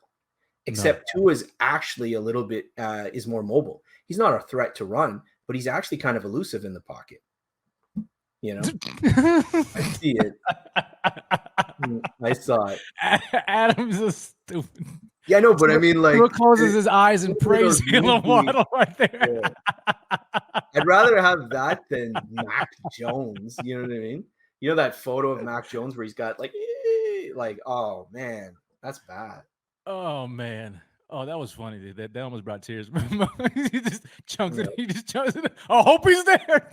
It's like the meme. There's that meme where there's like two dudes carrying a guy in, and it's like Tua and Waddle carrying Tua this year. Oh man. That's the whole point, right? Yeah. I mean, keep in mind, the 49ers went to a Super Bowl and an NFC Championship game with Jimmy G. And I think Tua can be just as good as Jimmy G. You think so? All right, so Rico said, Kevin, I was just on a Dolphins show, and they say that the organization believes in Tua. Is that true? Do they really believe in him like that? Like that? So the coach does, I think, because the coach thinks, how every coach thinks they can make that difference. They can scheme him up. So apparently in Miami was all in and trying to get rid of Tua. And when McDaniel got hired, he actually had this whole clip of all these cut-ups of things that Tua has done the last couple of years, and then showed them how it would succeed in his system. Because again, this is the guy that came from, like, they used to remember when San Fran would trot out like Nick Mullins and he'd throw for 360. Yeah. It's a very quarterback friendly scheme. So I think he thinks that he can win with Tua. I don't think anyone thinks he's the next Josh Allen or the next Patrick Mahomes, but I think that when they say they believe, is they don't believe that he's trash, and they think that, with his accuracy, his mobility in the pocket, his pocket awareness, that sort of stuff, that he's a higher ceiling Jimmy G. And if you can make the Super Bowl and you've got a higher ceiling guy in your opinion, then why wouldn't you believe? Yeah, I get it, man. You know what I'm looking at here? I see somebody in here talking about like who's out. That's Jordan Poyer out, Micah Hyde out, Trey White, that's James just Jackson. practice. Come on now. That's practice. I'm looking at the practice report. Micah Hyde did not practice. James Jackson, Dawson Knox, Jordan Phillips did not practice. Limited was Gabe Davis, Poyer, Settle, Mitch Morris, Ed Oliver. Full practice was Matt Milano, Cam Lewis. But this is Wednesday. We still have the rest of the week, man. Half the week left. I'm not worried about that. I think we'll be fine. Everyone heals in time to play Miami. You got that right. It's a medical fact. It's just not just you guys. Every team. We had Marcus Peters played for the first time in 2 years, healed just in time for Miami. You know what I mean? Like everyone gets better when they play us. Oh man. Yeah. Well, guess what? It's about to be a freaking ridiculous game. What's up, buddy? My son already calling me. So this is what I want to know. It's time. Oh, hold on. Put that back up there. Who's all right? I like that. Who's Miami's X factor? One on offense, one on defense. I like that, Kev. On offense, offense, I'll say Mike Gesicki. There's a lot of attention, I would assume, that's going to be paid to Waddle and Hill, right? Yeah. And Gesicki's had a lot of success in the past against you guys. If you guys are going to be, making sure that you keep far enough back that Waddle and Tua don't get behind you, that should open some space in the middle, or theoretically open some space in the middle for Gesicki. Do you think Mahomes is going to be stuck to him like glue, like white on rice? Well, he's not been successful at that in the past, so we'll see. But on defense, it's easy to say Howard. He's the most important one. Hopefully his groin's pretty good, because if he can't play like at 90% or better, I don't know who's going to cover Diggs. Well, they won't be able to, that's for sure. So he's your most important. But if I had to pick like an X factor player, like off the radar, I'm going to say Javon Holland. So yeah, who's this guy? Who's this guy? Got that from the snowman, the Canadian. So he's awesome. Okay. By the end of the year, he's going to be in the conversation for the best safety in the league. Like, he's that good. Yeah. So, and he's only in his second year. So he's got to make some plays. I'm going to be honest. He did not play well against Baltimore. It was his worst game of his career. So we'll see. But I think Holland, if he can make a few, remember I said we need a couple of bounces. I need like X to get his hand on a ball and tip it up and have Holland pick it off, something like that. I would have figured you would have, especially specific to this game, you would have picked like Christian Wilkins or somebody, because considering that Mitch Morse came off of that elbow injury and he's limited, you know what I'm saying? And so like if I were you guys, I would kind of test that and see how strong he is. That maybe that could, I don't know, because I think you guys need some pressure, but you don't want to blitz. That's the thing about it. I don't know, man. Can you guys bring pressure against the Bills and get Josh flustered or get him off of his spot? You know what I'm saying? That's going to be Phillips. Well, if something's going to happen, it's got to be him. So he's been drawing a lot of attention this year, a lot of double teams, a lot of chips, a lot of guys going at him. So it'll be interesting. You guys don't really do that too much because you play a lot of like 10 personnel or 11 personnel, and you put Knox out in the passing. So it'll be interesting to see if he can help out, because if he can create some, that's the only way you beat. That's how Jacksonville beat you guys, right? The only way you can beat you guys is you have to make Allen miserable in the pocket with just 4. Because if you blitz, it's eventually he's just going to beat you. Right. Yeah, it's going to be interesting. I mean, you guys have a defensive line to do something. You know what I'm saying? So it's I think, as it always does, typically it comes down to the trenches. Like whoever wins in the trenches, and typically might win the game. So I'm interested in seeing that, because when I look at you guys as defensive front, Christian Wilkins, Raekwon Davis, Emmanuel Ogbah, Jalen Phillips, you know what I'm saying, and then not to mention Melvin Ingram, you know what I'm saying too. So you guys got a squad, man, on defense. But Kevin, give me your score prediction, man, because it's score prediction time, and I want to know, is this game going to be close? No. It's not going to be close. What's the score? No. What's the score, Kev?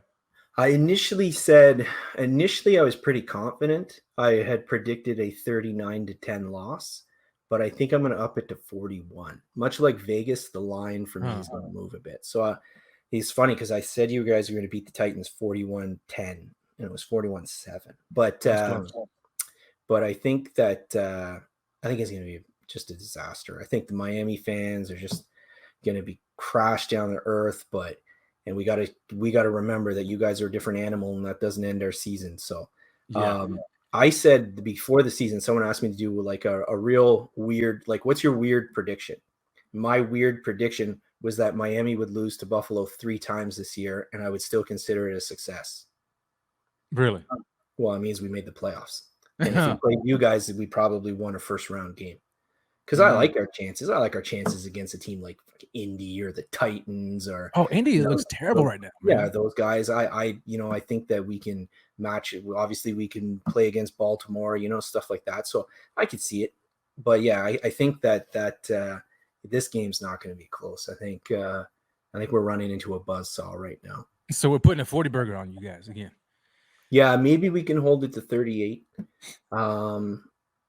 Prayers. But yeah, we need Byron. We play such a man-heavy scheme, and it's all predicated on having the 2 good corners and being able to play off that, showing the blitz and backing out and stuff like that. And without Byron Jones, like, I think Allen is just whoever's playing. If Gabe Davis is playing, it's going to be a beat, just a massive beat down. But even no matter who's on out there, I think he's just going to pick on that guy.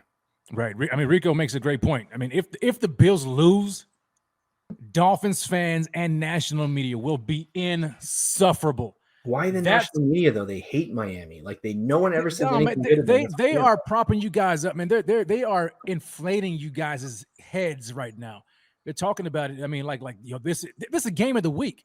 You know what I'm saying? So nobody's really saying, oh, the Miami Dolphins are going to get blown out. They're actually like saying like this is a legit like matchup game. This is what I'm thinking. I'm like, look, the Bills don't have nothing to worry about. But if we don't handle business, that's why I asked you earlier, could this be like a trap game? If they don't handle business, I get it. There'll be 14 more games in the season, but for 7 days, it is going to be ridiculous amounts of conversation about the Miami Dolphins and they're going to win the division, and then I'm going to have to deal with these bums again coming on here talking crazy. You saw those guys that came on here to tailgate. Yeah, that was bad. So they're going to come out the woodworks acting crazy, and so I don't want to hear none of that stuff. I got to tell you right now, okay? Because I know someone's listening. Every time Miami plays the Bills and they lose, this esteemed gentleman brings me on his show so that everyone can laugh. I'm telling you right now, Rico, if Miami wins and you don't have me on that show, oh my God, I'm going straight to Jenna. Oh man, we got to get you on, man. Regardless, I want to see it. I want to see your face, man. Dude, I want to see it. So here, man, an hour and 50 in the show. I got to wrap this up. So let me give you my final score prediction. So Kev, you said 40. You said 41. 41-10. 41-10. That's it. All right. Okay. I'm gonna go under. I'm gonna say 35-17. 35-17. 35-17. I think you guys. It's a Tyreek Hill factor. That's the Tyreek Hill factor, and the fact that he's going against 2 rookie cornerbacks potentially. You guys are bound to score, right? I mean, at least, and this is probably me being conservative, like I was with the Titans too. But I just think that you guys have the ability to score because Tyreek Hill, all he needs is a crease. That's it. We know that. Gesicki I've always loved Gesicki. And so I'll give you guys 17. 35-17. My final score prediction. My final score predictions, man. And Kevin, with that being said, we are done for another edition, man, of Rated Red, baby. Another edition of Rated Red. Look, guys, do me this favor as you guys are about to head out. Give my man Kev some likes, man. All that. Kevin, I don't know how he does it. That's why I said earlier, he's like a closet Bills fan. He's got to be, for him to be able to stick with this for so long. I commend you, brother. But I'm glad that you came on, man, and talked about your Fins in an objective manner. But I still kind of think it's a little kind of, I don't know, man. It's something, maybe a little smirkness about it. It's like I'm trying to talk them down, even though I believe that, the Bills are going to be in trouble. I don't know. We'll see. I live this life. I know that they always set you up for the fall, Just when you give some hope, they take it.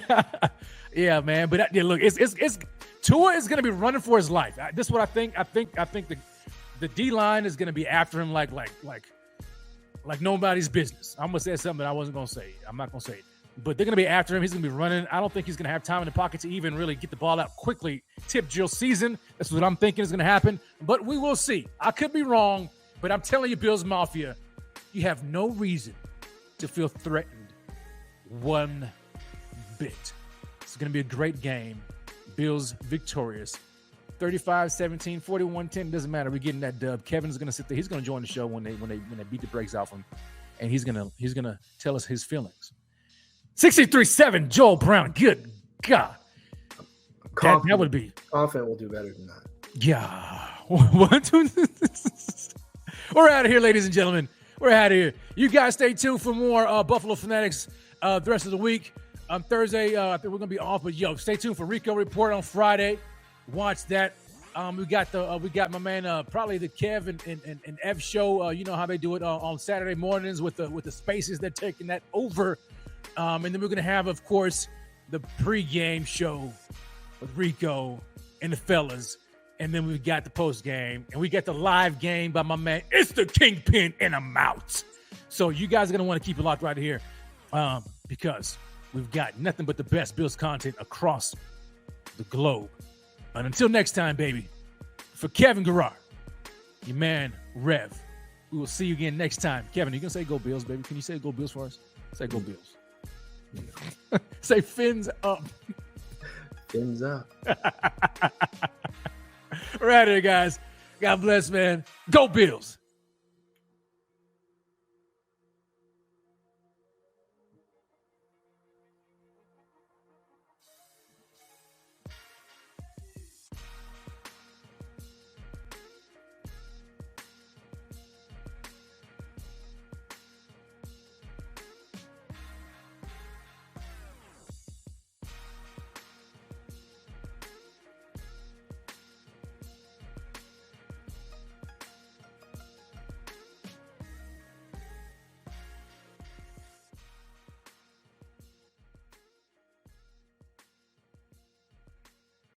If you're a custodial supervisor at a local high school, you know that cleanliness is key and that the best place to get cleaning supplies is from Grainger.